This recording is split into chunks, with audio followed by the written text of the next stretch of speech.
국회가 추천한 헌법재판관 후보자를 대통령 권한대행이 임명하지 않는다면 이건 국회의 권한을 침해한 걸까요? 아닐까요? 지난달 말이었죠. 국회가 헌법재판소에 청구한 권한쟁의 심판의 핵심 쟁점이 바로 이 부분입니다. 그러니까 국회가 조한창, 정계선, 마은혁 3명의 후보자를 최상목 권한대행에게 추천했는데 그중에 마은혁 후보자에 대해선 임명을 보류했었던 바로 그 일 말이죠. 이게 위헌인지 아닌지를 심판해달라고 국회가 헌법재판소에 요청을 했는데요. 원래대로라면 헌재가 어제 선고를 내리기로 했었습니다만 2시간 전에 급 보류가 됐습니다. 왜냐? 최상목 권한대행이 문제 제기를 했어요. 국회에서 여야 의결 없이 우원식 국회의장 주도로 이런 권한쟁의 심판을 청구한 거는 절차적으로 흠결이 있다. 이런 문제 제기였고 그걸 헌재가 받아들인 겁니다. 자, 이렇게 해서 선고는 미뤄지고 2차 변론 기일이 2월 11일로 다시 잡혔는데요. 여기서 이제 궁금증이 생기죠. 첫째, 대통령 권한대행이 국회 추천 몫의 헌법재판관을 임명하지 않으면 위헌인가 아닌가? 둘째, 이게 위헌인지 아닌지 심판을 청구할 때 국회 의결이 필요한가 아닌가? 셋째, 만약 헌재에서 위헌이라고 판결이 나올 경우 최상목 대행은 바로 마 후보자를 임명해야 하는가? 안 해도 되는가? 넷째, 만약 임명하지 않으면 최상목 권한대행 처벌받나? 예, 뭐 이런 이야기들이 꼬리에 꼬리를 물고 지금 이어지고 있습니다. 제가 오늘 전문가를 초대한 이유는 뭐냐면요. 여야의 해석이 다르고 방송 패널들도 얘기가 다 달라요. 그래서 도대체 법적으로는 어떻게 되는가를 가려보고 싶어서 오늘 모셨습니다. 한양대 법학전문대학원의 방승주 교수, 어서 오십시오, 교수님. 네, 안녕하세요. 제가 질문 정리를 잘했죠? 아주 너무 잘하셨어요. 네. 우선 헌법재판소가 그 마은혁 후보자 권한쟁의 심판 선고를 하기로 했다가 2시간 전에 보류한 거. 변론 기일을 한 번 더 엽시다. 좀 더 엽시다라고 한 거. 요거는 이례적인 일입니까? 종종 있는 일입니까? 얼마나 이례적인 일인지, 즉 얼마나 또 종종 있었던 일인지 하는 거는 저도 오늘 오면서 우리 김현정 뉴스쇼 네. 좀 들으면서 왔었고 예. 그동안 뭐 헌재 역사상 한 20건 정도 된다고 하대요. 아까 기자 설명 네, 들으셨군요. 기자 설명을 들었었어요. 한 20건 정도면 무척 이례적인 거라고 봐야 돼요. 20건 정도면 꽤 있었죠. 아, 있었다고 꽤 봐야 돼요. 있었던 사례다 이렇게 볼 수 있겠고 예. 저는 사실은 제가 이제 이번 사태 때문에 이제 페이스북에 나름대로 이제 이런 여러 가지 쟁점들이 있게 되면은 저 나름대로도 이제 고민하면서 나름 의견들을 페이스북에 올리고 있어요. 예.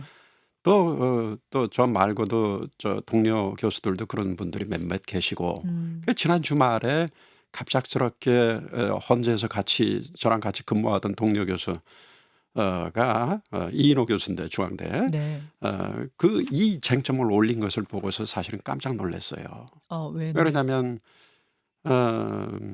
이 중요한 적법 요건에 관한 이 문제를 짚었었기 때문이죠. 그래서 지난 주말이잖아요, 그게. 네네. 그래서 주말에 저도 연구실에 나와가지고 네. 그 문제를 좀 계속 들여다보고 있었어요. 아, 그러셨어요. 들여다보고 있었고 가능하면은 헌재 결정 선고를 하기 전에 네. 제 입장도 좀 페이스북에 이제 올리려고 이제 나름 정리도 좀 하면서 이렇게 했는데 결국 12시에서 1시 사이인가 이제 점심 식사하러 가기 전에 이제 나름 글을 올리고 나니까 거기 댓글이 붙는데 보니까 우리 제자 중에 하나가 네. 교수님 그거 연기됐답니다. 예, 이제 예, 이렇게 예. 소식이 왔던 거예요. 아, 교수님은 그래서 어떤 판단이셨습니까? 이렇게 최상목 대행 쪽에서 이거 절차적인 흠결이 있습니다. 국회에서 표결 거치지 않고 우원식 의장이 이렇게 주도해가지고 권한쟁의 심판 거는 거 문제 있습니다라고 문제 제기한 거 받아들여 줘야 된다고 생각하셨어요? 어떻게 생각하셨어요? 이 부분은 잘 짚고 넘어가야 된다라고 생각을 했어요. 다시 말해서 지금 국회가 예. 대통령에 대해서 예. 지금은 최상목 대통령 권한 대행이죠. 예. 을 상대로 해서 제기하는 권한쟁의 심판이기 때문에 이 국회가 나름 가결 절차를 거치는 것이 타당하다라고 저도 생각을 해요. 그런데 사실은 이제 조금 말씀을 드리면 네. 이 무렵에 한덕수 권한대행 지금 탄핵소추 가결했죠. 예. 그다음에 최상목 대행인데 최상목 대행이 또 세 분 헌법재판관 후보를 임명하지 않게 되면 또 탄핵 소추 가결할 판이었었단 말이에요. 당시 분위기도. 맞아요. 예. 그래서 사실은 제가 가능한 역할을 해야 되겠다라고 하는 생각하에 사실은 이거 계속해서 연속적으로 탄핵하려고 하지 말고 권한쟁의 심판이라고 하는 제도가 있으니까 이쪽으로 가는 게 좋겠다라고 하는 의견을 보내드렸었어요. 아, 국회에 조언하셨어요? 조언을 왜냐면 뭐 전에 국회 토론회도 있었고 예, 그러니까 예.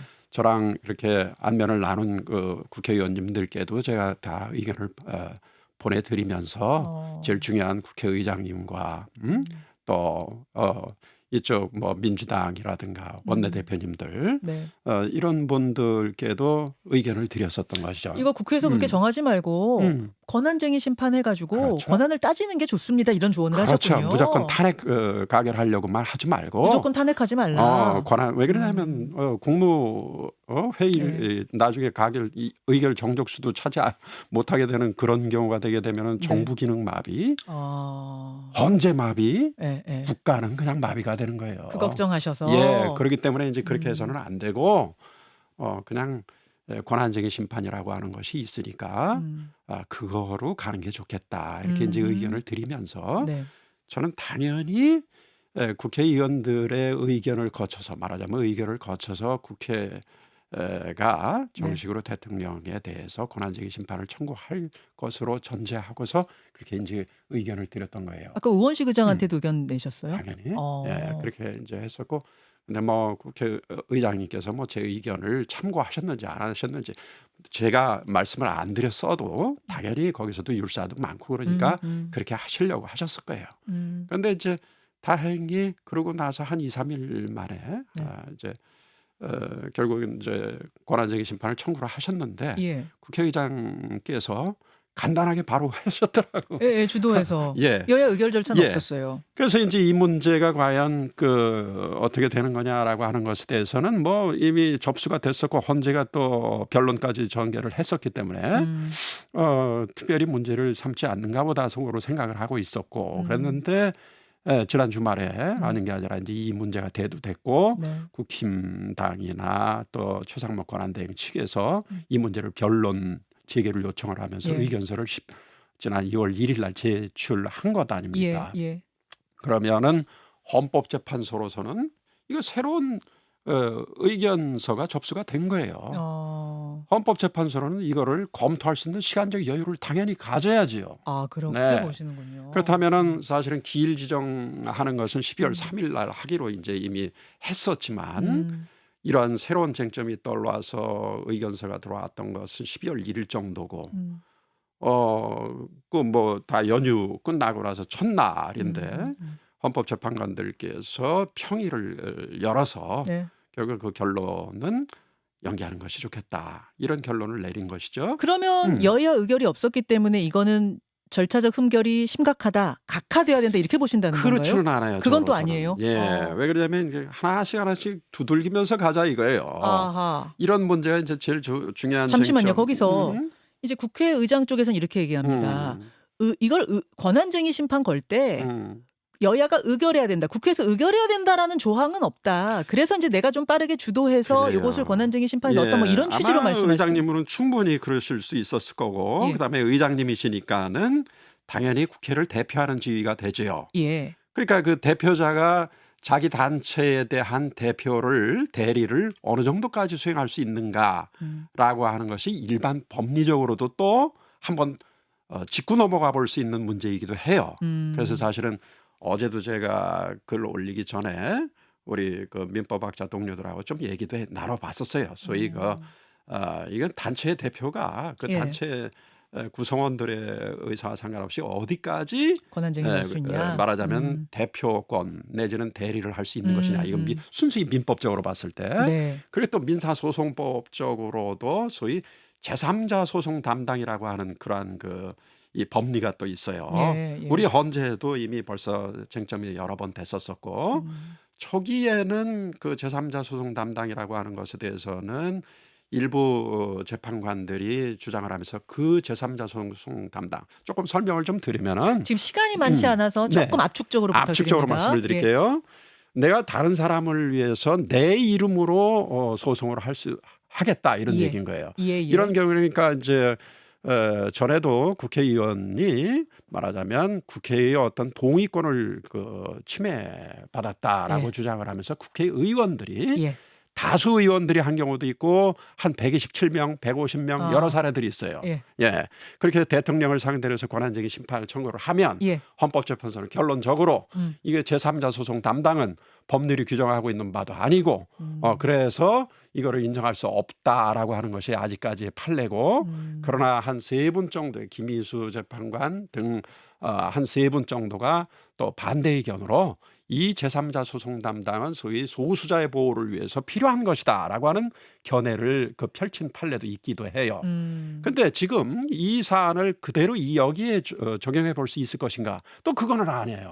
왜 그러냐면 국회의장은 예. 그냥 일반 의원하고는 또 다른 지위에 있는 거예요. 그러네요. 국회를 대표할 수 있는 지위에 예. 있고 예. 여러 헌법상 또 국회법상의 여러 국회의장으로서의 지위가 있잖아요. 제가 그럼 정리 한번 해보겠습니다.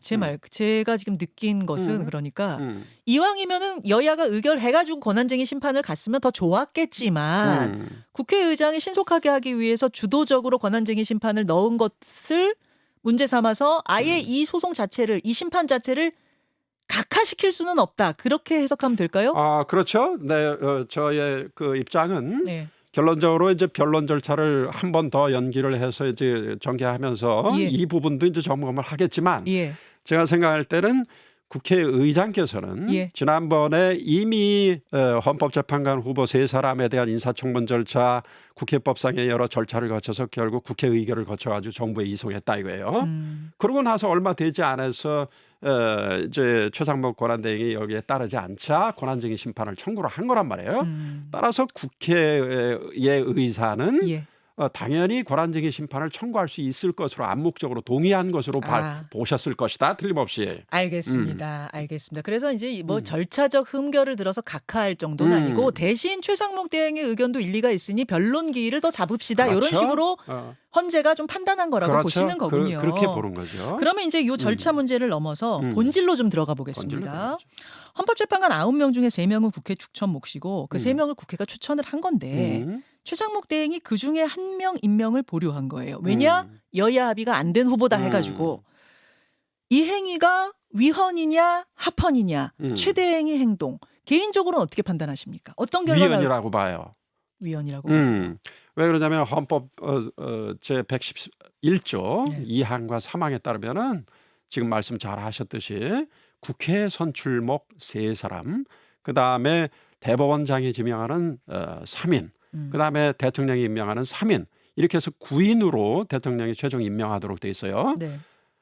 국회가 왜 선출이라고 하는 표현을 헌법이 썼을까? 예. 그건 회의체 기관입니다. 그래서 당연히 헌법재판관으로서의 형식적 요건을 갖췄는지 자질은 되는지 예. 이런 등등에 관해서 국회법과 인사청문법에 관해 그 절차에 따라 가지고 선출을 할 거 아닙니까? 예. 그러면 나머지 대통령이 최종적으로 임명하는 행위는 거의 요식체 행위에 지나지 않는 거예요. 물론 그렇다고 해서 대통령의 임명행위가 없어도 된다는 얘기는 아니에요. 왜? 예. 헌법이 임명하도록 하고 있었으니까. 정확히 이렇게 네. 써 있습니다. 헌법 111조 3항. 헌재 재판관 중 3인은 국회에서 지명하는 자를 국회에서 대통령이 선출하는 자예요. 그래요? 네, 선출하는 그건 잘못된 자를 거예요. 대통령이 예. 임명한다. 한다. 이렇게 돼 있다는 거예요. 네네. 그래서 이제 그 최대행 측 대리인의 주장은 이렇더라고요. 거기에 임명한다라고만 돼 있지. 반드시 임명해야 한다. 반드시 임명할 의무가 있다. 이렇게 자기의 표현으로는 안 써 있다. 임명한다라고 하는 표현을 썼어도 예. 그런 식의 의무 규정은 헌법에 그냥 널려 있는 게 바로 그런 표현이에요. 네.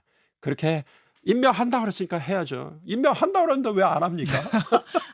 그러니까 반드시 임명한 그거 반드시지. 반드시라고 하는 말이 안 들어갔어도 거기 임명한다 그랬으니까 해야 돼. 왜 안 해? 해야 되는 거예요. 그것이 바로 헌법의 여러 군데 나오는 여러 가지 표현들이에요. 그것을 갖다가 여기에 해야 할 의무가 있다 이런 식의 표현을 안 했다라고 그래가지고 의무는 없다. 그거는 율사적인 표현이 아니에요. 그건 법률적 표현이 아니에요. 그렇게 보시는 네, 거예요. 그래서 그렇기 때문에 위헌 결정이 날 여기 거다. 이 조항으로부터 헌법으로부터 유래하는 예. 자기 의무가 나오는 것이고 예. 그 의무를 이행해야만 하는 거예요. 최상목 권한 대행은 왜? 이거 형식적 어떤 뭐 실질적인 요건에 관해서 국회가 다 심사를 하고 선출을 했는데 네. 왜 안 합니까? 해야지. 따라서 이거에 대해서 본질적으로 본안 판단 들어서 헌재가 위헌 확인을 하는 경우엔 네. 당연히 그 결정의 기속력에 입각해서 최상목 대행은 바로 임명을 해야 돼요. 바로 이제 그 부분 질문을 드리려고 했는데 이제 위헌이냐 아니냐에서 위헌이라고 좀 굉장히 명확하게 말씀하셨고 그러면 대다수 헌법학자 의견들이 좀 그러하죠 지금. 그렇다고 봐야죠. 그런 쪽이 네. 다수인 것 네. 같더라고요. 네. 그럼 바로 이제 두 번째 쟁점으로 네. 넘어갑니다. 네. 위헌이라고 나오는 순간 최상목 대행은 바로 마 후보자를 임명해야 하는가? 그러면 아니면 임명 안 하겠다는 건 아닌데 바로는 안 하겠다. 뭐 이렇게 될 경우는 어떻게 되는가? 시간이 없으니까 제가 바로 말씀드릴게요. 여야 합의라고 하는 말을 들고 나오는데 예. 예를 들어서 이 권한쟁의 심판을 하는데 헌법재판소가 여야 합의를 안 했다라고 해서 각하하면 되겠습니까? 이를테면 음흠. 그렇지는 않아요. 헌법재판소라 하더라도 여야 합의에서 권한쟁의 심판을 합니까? No. 헌법 제49조의 다수결의 원리에 따라서 국회가 다수결의 원리로 권한쟁의 심판을 하기로 결정을 하거나 예. 국회의장이 국회를 대표해서 권한쟁의 심판을 청구하면 예. 접수하는 겁니다. 아 그렇죠, 그렇죠. 대통령도 여야 합의라고 하는 것은 헌법에 어디에도 써 있지는 않아요. 아, 그건 정치적인 용어입니다. 예. 이런 경우에 이러한 절차는 예. 그야말로 헌법과 법률에 따른 절차대로 해야 할 의무가 있는 거예요. 여야 합의를 얘기하지 말고 국회가 결국 헌법 제49조의 다수결의 원리에 따라서 결정을 했느냐 안 했느냐. 했으니까 정부로 이송했을 거 아니에요. 그리고 예. 지난번에 공문을 분명히 국회의장이 헌법재판소에 다 이제 제출을 했고, 예. 그래서 민주당 측에서는 2분, 그 다음에 국힘당에서는 1분, 예. 이렇게 같은 날에 국회의장에 공문을 보냈어요. 예. 그것은 3분 헌법재판관에 대해서 후보자로 이 여야가 합의를 했다라고 하는 것을 반증하는 것입니다. 예. 제 질문은 이제 그 부분에 대해서는 지금 막 쟁점들이 엇갈리는 거잖아요. 그걸 이제 차치하고 헌법재판소에서 위헌이다. 최상목 대행이 보류하는 건 위헌이니 빨리 그러니까 빨리는 아니고 그냥 임명하시오라고 나왔을 경우에 최 대행이 뭐 무슨 이유를 대든 바로 임명하지 않고 바로 임명하지 않는다면 예. 그 자체로서 위헌입니다. 위헌이기 때문에 이건 탄핵 사유가 돼요. 아 그렇습니까? 네, 거기에 막 시한을 언제까지 해라 이런 게 안 써 그런 있어도 건 없지만 소위 지체 없이라고 하는 표현을 쓴다면 가장 적합할 거예요. 지체 없이다라고 할 때는 예. 어떤 정당한 사유가 없이 예. 그걸 늦춰서는 안 된다라고 하는 뜻이에요. 어허. 바로 어떤 바로 그 임명 할 수 있는 상황에서도 임명을 하지 않으면 안 된다 이런 뜻인 거예요. 지체 없이 임명을 해야 돼요. 네. 아 지체 없이라는 그럼. 표현이 거기 들어가 있습니까? 지체 없이라고 하는 표현은 법률상으로 많이 쓰는 표현이지 아, 어디에 헌법재판소법에 그 규정돼 있거나 하지는 않아요. 예. 그러나 헌재가 88년서부터 지금까지 예. 37년간 지금 수많은 위헌 결정, 국가기관의 어떤 공권력 행사에 대해서 위헌 확인 예. 이렇게 한 모든 것에 예. 거의 95% 이상은 전부 국가기관들이 따랐지 예. 안 따른 경우는 찾기가 사실은 힘들다. 예. 만약 안 따르면 이게 네. 어떤 처벌의 대상도 되나요? 사실은 형사법적으로만 따진다면 대통령의 경우하고는 좀 문제가 달라진다라고 봐요. 대통령의 경우는 내란죄하고 외환죄를 제외한 나머지에 대해서는 예. 불소추 특권이라고 그렇죠. 하는 것이 있어서 그렇죠. 형사소추를 할 수가 없었죠. 예. 예. 그러나 권한 대행의 경우는 예. 신분적으로는 대통령이 아니에요. 예. 그렇기 때문에 무슨 공무집행 방해라든가 직권남용 권리행사 방해라든가 직무유기라든가 형사법적으로 문제 삼으려면 충분히 문제 삼을 수도 있어요. 형사법적으로도 문제가 될 수 있다. 형사법적으로도 그렇게 보시는군요. 네네. 게다가 탄핵 사유도 될 수 있다. 물론이죠. 이 탄핵 이야기가 나오면 또 하나 쟁점이 새로 생겨요. 네네. 한덕수 권한대행 탄핵 때도 생겼던 쟁점인데 네네. 한덕수 대통령 권한대행을 그럼 대통령으로 보고 의결 정족수를 정할 거냐? 200석. 네. 아니면은 총리 신분으로 보고 탄핵 의결 정족수를 정할 거냐 150석. 네. 이거 막 고민하다가 결국 의원식 국회의장이 150으로 하겠어 해서 150. 맞습니다. 의원식 국회의장이 아주 훌륭하신 법률 해석가예요. 그래요. 네. 헌법은 그 어디에도 권한 대행에 대해서 네. 어떤 그 직책에 관해서 규정하고 있는 조항이 아무것도 없어요. 권한을 대행한다. 본인이 대통령이 아니기 때문에 대신 행하는 거예요. 그게 대행의 의미예요. 그럼 직책은 그렇기 원래 때문에 직책이고 원래 직책이고 직무만 대행하고 그렇죠. 있다. 대통령의 거리 또는 사고로 인해서 그 대통령의 권한을 대행하는 것이지 네. 그 대행을 하는 자 그 본인이 대통령이 되는 것이 아니기 때문에 헌법 제71조에 따라서 당연히 권한 대행에 대해서는 그 기준이 과반수가 적용이 되는 것이고 최상목 대행의 경우도 마찬가지다라고 얘기할 수가 있어요. 이걸 네. 가지고 지금 헌재에 또 권한쟁의 심판이 가 청구가 돼 있잖아요. 있죠. 예, 그건 헌법재판관들이 그 결정을 먼저 하지 않는 이유도 예. 너무나 당연하기 때문에 그래요. 아니, 너무나 그거는 당연하면 쉽게, 빨리 좀 해주면 안 돼요? 하겠지만 마은혁 재판관의 이 문제 예. 이게 이제 더 시급하다라고 볼 수가 있는 것이고 왜 예. 완전체인 구인 체제로 가서 대통령에 대한 탄핵 심판도 이제 결론을 내리는 것이 그게 맞겠죠. 그렇게 보시는. 네. 지금 국민의힘에서는 아니 이거에 대한 심판을 우리가 먼저 청구했는데 왜 마은혁 건을 먼저 하느냐 이런 좀 문제 제기하고 있는데 그 순서는 어떻게 정해요? 그 중요도에 따라 가지고서 헌법재판소는 자체적으로 헌법재판소의 자율적인 결정에 따라서 결정할 수 있어요. 네. 그러니까 마은혁 후보자 보류건이 더 중요하다고 지금 헌법재판소는 판단했다 그 말씀이신 거예요? 그렇다고 봐야죠. 그건 헌법재판소의 자율의 문제라고 보시는 거죠? 그렇죠. 소송 자율에 해당하는 문제고 지금까지 헌법재판소가 가령 예를 들어서 10년 만에 결정한 것들도 있어요. 그래요. 경우에 따라서는 어떤 거는 더 시급하게 결정하기도 하고. 알겠습니다. 알겠습니다. 네. 이외에도 사실은 제 궁금증은 좀 많은데 네. 오늘은 1탄으로 여기까지 하고 다음에 2탄으로 한 번 더 모셔야 될 것 같습니다. 예, 교수님 고맙습니다. 네, 감사합니다. 한양대학교 방승주 교수였습니다. 김현정의 뉴스쇼는 시청자 여러분의 참여를 기다립니다. 구독과 좋아요, 댓글 잊지 않으셨죠? 알림 설정을 해두시면 평일 아침 7시 10분 실시간 라이브도 참여하실 수 있습니다.